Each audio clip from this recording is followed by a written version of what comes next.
tervist! Kas me võiksime korraks sind segada? No korraks siis ainult. Kuule, Karl, kas sa tutvustaksid ennast meile? Mina olen Karl, siis siin keskuse haldusjuht. Okei, kas kohvi teen? No teeme kohvi. Aga palun. Nii.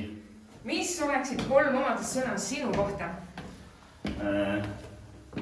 Kuri, hästi tubli ja hea väljanägemisega. Okei, mis sa praegu teed? Olin lollipäeval nõus seda videot tegema. No, minu arust on see jumala okei. Milline su iga päev välja näeb?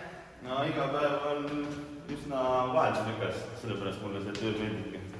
Okei, ja kuidas üldse noorsootööga seotud oled? Ma olen niipidi, et siis vaatan, et oleks ikka siin noortel kõikidel head võimalused olemas ja kõik sujuks. Okei, tule Karl, kas olid aastane hea või halvus? Halb. Miks ma ei imesta, eks ole? Kas sa eestisid lapsena šokolaadi või pigem vanillijäätist? Kindlasti jäitist. Kindlasti jätist? Okei. Jah. Kas sa saaksid noortele kokaklubi anda? Kui sa saaksid noortele kokaklubi anda, siis mis retsepti sa teeksid? Tomatisupp. Tomatisupp, okei. Aga miks peaks sinu arvates noored kortekates käima?